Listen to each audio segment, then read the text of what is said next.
aniga gudoomiyaha gobolka Doolo labadan gobol oo laba gobol oo daris ah oo walaala waxaan maanta halkan ku soo gabagabeynay shir ay ka soo qayb galeen Security Council-ka ama guddiga ammaanka ee gobolka Doolo ee dawladda deegaanka Soomaalida iyo guddiga ammaanka ee gobolka Mudug dawladda Puntland dawlad goboleedka Puntland shirka waxaan ka soo saaray warmurtiyeed waxaan akhriyi doona ma garanaysaa markaan dhameysano shirkan jaraa'id ayaa la akhriyi doona balse waxaan jeclahay hor dhac ahaan inaan u taabto qodobada aan ka wada hadlaynay marka hore shirkan wuxuu ahaa shir soo socday oo labada gobol ay lahaayeen hadda ka hor soo socday oo dhaca 3 biloodba hal mar anigoo marka gudoomiyaha gobolka Doolo oo hadda si cusub la soo magacaabay muddo 10 bari xilka jooga ayaa shirkaas waqtigiisii u gaaray aan isugu nimid caasimadda degmada Booq ee gobolka Doolo labada gole ee ammaan ee dariska waxyaabaha aan ka wada hadalnay waxa ugu muhiimsanaa qodobka nabadgelyada iyo la dagaalanka argagixisada oo qodob muhiim ah isla markaana si qoto dheer looga wada hadlay dambiilayaasha labada dhinac ka kala gala in la iska kaashado falalka argagixisada ee magaranaysa ay suuroobi karaan in la iska kaashado iyo xogaha amniga qodobka labaad wuxuu ahaa arrimaha dakhliga ee labada deegaan ama labada dawlad deegaan Puntland iyo dawlad deegaanka Soomaalida iyagana in la iska kaashado oo loo sameeyo nidaam si loo xakameeyo sixir bararka ku yimid nolosha qutul daruuriga nolosha bulshada labada dhinac in iyagana la iska kaashado arrimaha dakhliga sidaas oo kale arrimaha ganacsiga oo dhexmara labada dawlad deegaanka Soomaalida iyo Puntland in iyagana la iska kaashado oo ganacsatada loo sameeyo hab ammaan isla markaana sharci oo magaranaysa ay ku wada dhaqmaan qodobadaas oo u muhiimsanaa arrimaha nabadgelyadu ayaa kaga wada hadalay waxaana ka soo baxay warmurtiyeed la akhriyi doono marka mar labaad iyo mar saddexaadba waan soo dhaweynayaa maadaama gobolkii martida loo yahay aan nahay waxaan rajaynaynaa inaan dardar gelino shaqooyinkii hore u soo socday amniga labada gobol iyo labada dawlad deegaan iska kaashanayeen inaan sii dardar gelino isla markaana aan noqono laba dal oo iskaashada kulanka waxa uu ahaa maadaama gudoomiyaha gobolka Doolo uu cusub yahay kulamo horeeyeen ay dhici jireen waxa uu codsaday in kulanka halkaan aan ku kulanno aynu ku kala warqaadano shaqooyinkii socday isna uu shaqada ku soo biiray meelaha ay marayaan iyo amniga iyo mataqaana dakhliga maadaama xuduud uu ku yaalo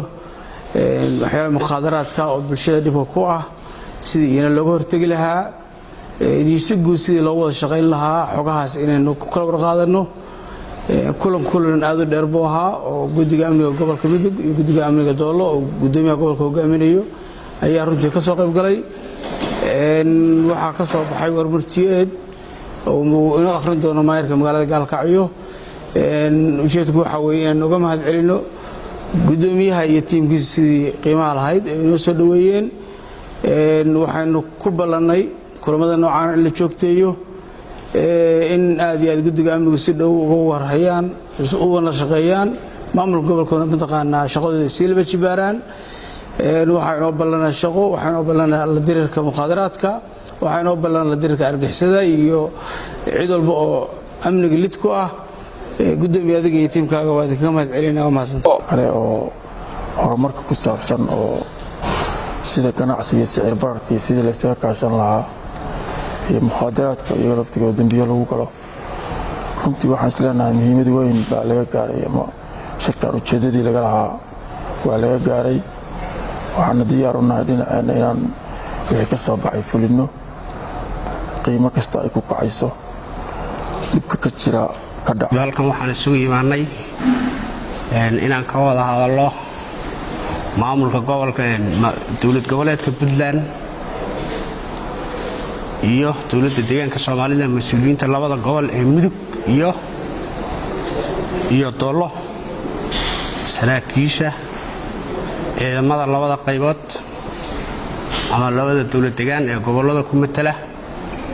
waxaan ka wada hadalnay qaybaha nabadgelyada iyo qaybaha horumarka labadaba gaar ahaan nabadgelyada dadka sida isku dhaca bulshada sida dadka faldambiyeedka kala labada dhinacba aan saakaashan lahayn muqaadaraadka iyo waxyaabaha maandooriyaha ah wax kasta oo nabadgelyada dhibaato ku noqonaysa in aan ka wada shaqeyno horeyna sidii looga wada shaqeyn jiray qodobadaas aan ka wada hadalnay bismillaahir rahmaanir rahiim alxamdulillaahi rabbil caalamiin wa bihi nastaciinu calaa umuuri dunya wa diin maanta oo ay taariikhdu tahay 2 bisha 6 2022 waxaa shir ku yeelanay magaalada Booq oo gobasha dhigay gudoomiyaha gobolka Doolo Mubaarak dhinaca kalena gudoomiye ku-xigeenka koobaad ee gobolka Mudug isla markaasna kusimaha gudoomiyaha gobolka ayaa isna hogaaminayay waftiga ka socday dhinaca Puntland shirkani wuxuu ku saabsanaa uu daba socday xiriirkii iyo shirarkii ay yeelan jireen maamulka labada gobol gobolka Doolo iyo gobolka Mudug oo daba socday iskaashiga ay lahaayeen labada dowladood dowladda deegaanka Soomaalida iyo dowladda Puntland Soomaaliya falanqayn dheer dabadeed mahad celin martiqaadka gudoomiyuhu noo fidiyay waxaa laga wada hadalay qodobo muhiim ah qodobka koobaad wuxuu ahaa qodobka amniga oo saraakiisha amnigu ay aad u falanqeeyeen waxaana la isku raacay in laga wada shaqeeyo si wada jir ah la dagaalanka argixisada noocay tahayba waxaa kaloo la isku raacay isla qodobka amniga in lala wada dagaalamo tahriibta iyo tahriibayaasha dadka wax tahriibinaya in saraakiisha amnigu ay ka shaqeeyaan caruurta lagu soo tabcay oo muddada dheer la soo korinayo wax la soo barayo mustaqbalkii dalka ah in waxa weeye arintaas ay gacan bira ku qabtaan dambiilayaasha labada deegaan dambiyada ka soo geysta in saraakiisha amnigu ka wada howlgalaan si isku mid ah dambiile kastana gacanta loo geliyo deegaankii uu dambiga ka soo galay maamulkiisa amniga maandooriyaha ayaa isagana waxaa la isla qaatay in si wada jir ah loola wada dagaalamo maadaama uu yahay maandooriyuhu umul khabaa'is oo wax kasta oo xumaana waxa way isagu saldhig u yahay qodobka labaad oo sida qotada dheer looga hadlay waxa weeye dakhliga labada dowladood maadaama dowladuhu ay ku shaqeeyaan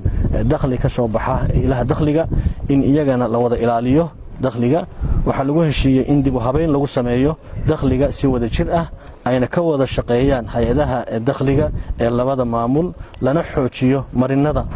ay marayaan ganacsigu iyadoo la nidaaminayo wax dhiba iyo wax qoleysana loo geysanayn ganacsatada iyo ganacsiga iyo bulshada intaba ayaa waxa lagu heshiiyay in marinadii lagu heshiiyay la maro oo ganacsigu maro lagana wada shaqeeyo dakhliga qodobka saddexaad waxa weeye go'aamada ay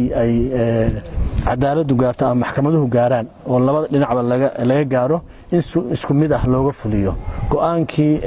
maamulka gobolka Doolo hay'adihiisa cadaaladu ay gaaraan iyo maxkamaduhuba in sidaas ay looga fuliyo dowladda Puntland sidoo kale go'aanka maxkamadaha Puntland gaaraanna in isna sidaas oo kale loo fuliyo si lamida si dadku ay u helaan cadaalad loo siman yahay qofka dhibanahana oo xaqiisa u helo waxa kaloo lagu heshiiyay ganacsiga in laga wada faa'iideysto fursadaha ganacsi ee labada deegaan ka jira si loo dhimo sicir bararka bulshadu la ildaran tahay loona xalliyo si wada jira caqabadaha ganacsiga iyo ganacsatada haysta ee labada gobolka Mudug iyo gobolka Doolo horeyna labada dowladeed ay iskaashi uga lahaayeen iyo xiriir joogto ah arintaasna halkaas ayaa la dhigay aad iyo aad baan uga mahad celinaynaa dhammaan ka soo qaybgalayaasha shirka wuxuu ahaa runtii shirkaana shir muhiim u ah waxaana loo ballamay in shirka la joogteeyo ay waqtigan u soo gooyaan labada gudoomiye gobol aad baa mahadsantiin. Assalaamu calaykum wa rahmatullahi wa barakaatuh.